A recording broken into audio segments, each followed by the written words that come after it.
आप BCA back exam clear करने के लिए परेशान चल रहे हैं तो देखिए पिछले वीडियो के अंदर आपको सेट थ्योरी और मैट्रिक्स के कुछ इंपॉर्टेंट क्वेश्चन दिए थे। अब सीधे आपको और कुछ नहीं करना है, ट्रिग्नोमेट्रिक के अंदर आपको हाथ नहीं डालना है आपको शॉर्ट टाइम में, क्योंकि आपके पास बहुत कम समय है। तो क्वाड्रेटिक इक्वेशन आपने 10th लेवल पे पढ़ा हुआ भी होता है। तो देखिए इसमें से इस वीडियो में आपको क्वाड्रेटिक इक्वेशन के इंपॉर्टेंट क्वेश्चन और इसके इंपॉर्टेंट टर्म के बारे में बताया जा रहा है।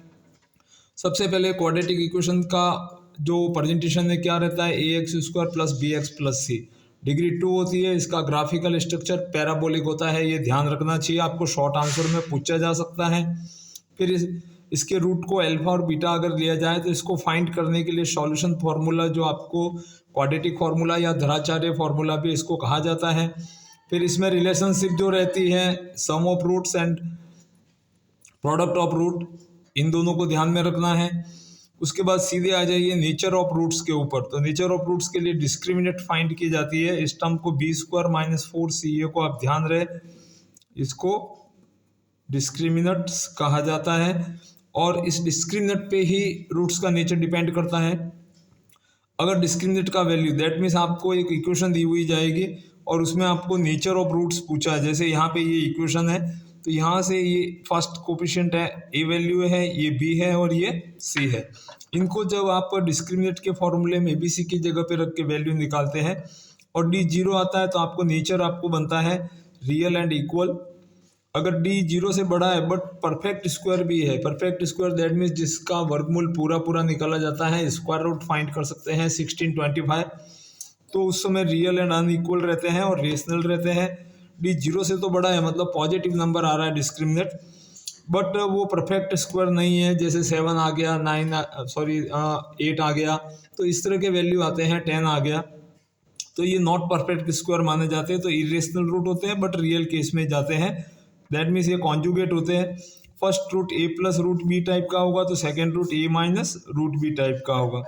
और लास्ट जो नेचर की कंडीशन बचती है आपके पास में वो रहती है डी लेस देन 0, मतलब नेगेटिव में तो नॉट रियल रहता है। नॉट रियल आपको याद नहीं, इमेजनरी और conjugate, that means alpha plus iota b form में रहते हैं। ये नेचर के पॉइंट आपको याद रखने हैं। उसके बाद इसके इंपॉर्टेंट क्वेश्चन, सबसे पहले direct solution formula based question है, तो इन दोनों ब्रैकेट को मल्टीप्लाई करके इसको सॉल्यूशन आपको हमारे चैनल पे दिया जाएगा। उसके बाद में आपको एक क्वाड्रेटिक इक्वेशन लिखनी है जिसका एक रूट आपको 3+2 आयोटा दिया हुआ है, कॉन्जुगेट केस है तो सेकेंड रूट आपको 3-2 आयोटा लेना है। उसके बाद में यहाँ पे इसके नेचर, जो डिस्क्रिमिनेट बेस्ड क्वेश्चन है नेचर ऑफ रूट्स के ऊपर, यहाँ पे आपको रियल एंड इक्वल कंडीशन दी हुई है और के कांस्टेंट को फाइंड करना है और उसके बाद नेचर फाइंड करने से रिलेटेड, और यहाँ पे कुछ symmetric function, that means alpha beta इसके रूट हो तो alpha square plus beta square, इस तरह का कोई भी एक टर्म दिया जा सकता है। तो ये सब जानने के लिए बने रहिए हमारे चैनल पे, जिसमें आपको एक ही वीडियो में पूरा क्वाड्रेटिक इक्वेशन के सारे क्वेश्चन कराए जाएंगे।